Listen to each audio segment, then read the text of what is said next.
Hello everyone, so welcome to my new video. तो आज हम बात करने जा रहे हैं force and law of motion के बारे में। स्टार्ट करते हैं।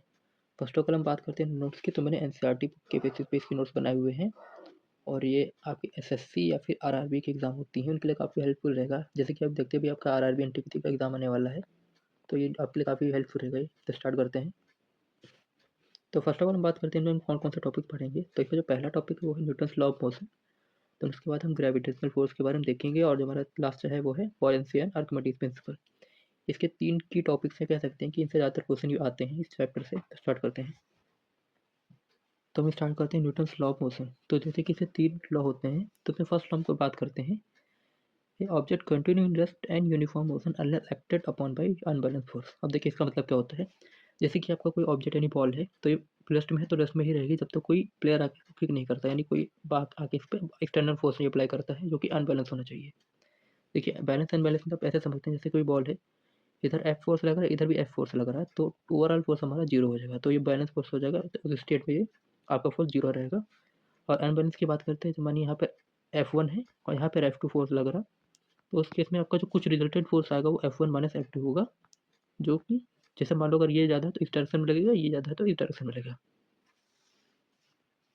तो जैसे कि बॉडी देख सकते हैं कि एक ऑब्जेक्ट रखा है जिसमें रेस्ट में, तो रेस्ट में ही रहेगा जब तक कोई दूसरा फोर्स इस पे लगता नहीं है। और अगर कोई बॉडी मोशन में है तो मोशन में ही रहेगी जब तक कोई दूसरा फोर्स आके इसको इस पे लगता नहीं है, जो इसको स्टॉप कर दे या रेस्ट में ला सके। तो ये होता है हमारा पूरा फर्स्ट लॉ, और ये बेसिकली इनर्शिया पे बेस्ड है। तो अभी हम बात करते हैं इनर्शिया के बारे में। तो देखिए जैसे आप बस में बैठे हुए, मान लीजिए आप ये हैं, तो इस समय आप, ये बस है, तो जब बस अगर मोशन में होगी तो आप भी इस समय मोशन में होंगे।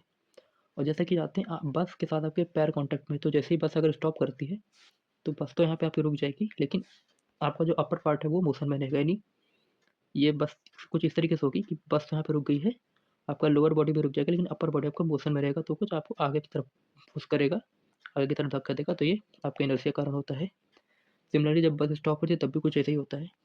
सिमिलरली अगर जब कोई बस स्टार्ट होती है, मान लीजिए आप ये बस है, इसमें आप बैठे हुए हैं ये, तो अगर बस इस समय आप रेस्ट में हैं, तो जैसे ही बस स्टार्ट होती है तो यहाँ पे फोर्स लगेगा, आपका लोअर बॉडी इसकी कॉन्टैक्ट है तो ये भी आगे बढ़ेगा, लेकिन आपका ये बॉडी है ये पीछे था तो पीछे रहने की कोशिश करेगा, इस चक्कर में आपका ये एक बैकवर्ड फोर्स लगाएगा, जिसे ही इनर्शिया कहते हैं। यानी तो इसकी चेंज हो रही है, इसको चेंज ना होने दें। यानी अगर पहले रेस्ट में तो रेस्ट की टाइप पे ले जाने की कोशिश करेगा, और अगर मोशन में होता तो फिर फ्रंट की तरफ ले जाता ताकि मोशन में रहे। इसी को इनर्शिया कहते हैं। यानी tendency of any object to resist any change in their state, ये की पॉइंट है। Resist any change in their state of rest और मोशन, जैसे भी आपने देखा था। अब बात करते हैं न्यूटन्स लॉ ऑफ मोशन की जो सेकंड लॉ है। ये बेसिकली एक फॉर्मूला कह सकते हैं कि rate of change of momentum proportional to the applied force. आप देखिए कैसे हैं, जैसे मान लो कोई एक ऑब्जेक्ट है, एट टाइम टी वन पे, एट टाइम टी नॉट पे इसका मास एम नॉट है और वी नॉट की वेलोसिटी से मूव कर रहा है। एट टाइम टी वन पे कुछ डिस्टेंस चलने के बाद, मान लीजिए एल डिस्टेंस चलने के बाद एट टाइम टी वन पे इसके मास एम वन हुआ और वेलोसिटी वी वन हुआ। तो इसके उसमें जो डिफरेंस जो इनका होगा, यानी change of momentum with respect to time, इसी को हम फोर्स कहते हैं। जैसे कि देखिए कि M one V one minus M two V two upon T one minus T two, जो आपका फॉर्मूला बन गया फोर्स का। और जैसे अगर कोई ऑब्जेक्ट एक ही है तो उसका मास भी ऑब्वियसली एक ही रहेगा, एम रहेगा, तो एम को कॉमन ले लेंगे ये, तो फिर एम को कॉमन ले लेंगे, फिर आपका बनेगा V one minus V not upon T one minus T डेट। अब ये जानते हैं D V by D T है, जो कि एक्सेलरेशन के इक्वल होता है। तो आपका फोर्स का फॉर्मूला बन जाएगा, वो मास इंटू एक्सेलरेशन।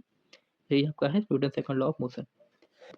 अब थर्ड लॉ ऑफ मोशन की बात करते हैं, तो इसका एक रहता है statement, equal and opposite direction force. यानी अगर कोई ऑब्जेक्ट पे आप, जैसे कोई वाल है तो आप एफ फोर्स लगा रहे हैं, तो वो वाल भी आप पे एफ फोर्स लगाएगी, लेकिन अपोजिट डायरेक्शन में। इस पे जो बेस जो आपका रॉकेट का है वो इसी पे बेसिस पे वर्क कर रहा है। जैसे कि आप देखते हैं फायर पे थ्रस्ट लगाती है इस डायरेक्शन में फायर, तो आपका रॉकेट इस ऊपर की तरफ मूव कर रहा है, इक्वल एंड अपोजिट रिएक्शन। जैसे एक्शन ये रहा तो रिएक्शन ये रहा, तो ये इसका इसी फिनोमेना पे वर्क करता है, जो भी आपका रॉकेट ऊपर जाता है। तो अभी हम बात करते हैं ग्रेविटेशनल फोर्स के बारे में। तो अगर कोई बॉडी है हमारे पास दो एम वन और एम टू मास से, तो उनके बीच में हमेशा फोर्स ऑफ अट्रैक्शन लगेगा, मतलब ये बॉडी एक दूसरे को अट्रैक्ट करेंगी।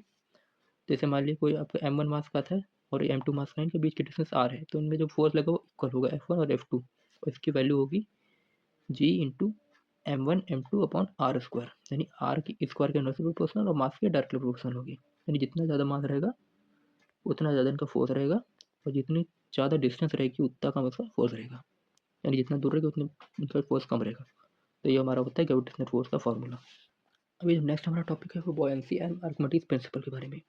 तो पहले हम बॉयंसी की बात करते हैं, ये क्या होता है। अब जैसे कि आप जानते हैं कि कोई भी अगर ऑब्जेक्ट को अगर पानी में डालते हैं तो उसमें एक ऊपर की तरफ फोर्स लगता है, यानी कि अगर ये बकेट है तो उसमें कुछ भी आपने डाला है चीज़ें तो उस पे ऊपर के साइड फोर्स लगेगा, जिसको आप फील कर सकते हैं जैसे भी आप कुछ भी डाले हो तो लगता है, तो उसी को हम कहते हैं buoyancy force in upward force A fluid exert on A object. जैसे इसमें देख सकते हैं इसमें आपका ये बॉयंसी फोर्स लग रहा है जब ऑब्जेक्ट इसमें डाला जा रहा है पानी में। अब बात करते हैं आर्किमिडीज प्रिंसिपल, वैसे इसी पे वर्क करता है कि buoyant force is equal to the weight of fluid displaced by the object. जैसे कि आप इस डायग्राम में देखें कि ये कोई बॉडी जिसका वी वॉल्यूम होगा, तो इसने जो इतनी वॉल्यूम यानी वी डैश वॉल्यूम को इसने डिस्प्लेस कर दिया जितना भी वाटर का है। तो बॉयंसी फोर्स इस केस में हो जाएगा V1 जितना वॉल्यूम रिप्लेस हुई है इंटू डेंसिटी ऑफ वाटर, यानी डेंसिटी ऑफ वाटर। तो ये इसका हो जाएगा आपको बॉयंसी फोर्स। यही एग्रेविटी प्रिंसिपल इसी पे इसके लिए वर्क करता है कि buoyancy force is equal to W ये volume of sorry weight of fluid displace by the object. तो देखिए अपर फोर्स लग रहा है, डाउनवर्ड फोर्स बॉडी का है, तो ओवर आर आपका फोर्स हो जाएगा W B minus F P, जो कि डाउनवर्ड में लगेगा अगर इसकी डेंसिटी ज़्यादा हुई। अगर इसकी ऑब्जेक्ट की डेंसिटी कम है तो ऑब्वियस बात ये ऊपर की तरफ जाएगा। So this is over lecture about this topic. अगर आपको वीडियो अच्छी लगती है तो वीडियो को लाइक कीजिएगा, और जो भी अगला इसका टॉपिक अगला जो भी नेक्स्ट चैप्टर होगा उसके मैं वीडियो बनाऊंगा। So thank you for watching.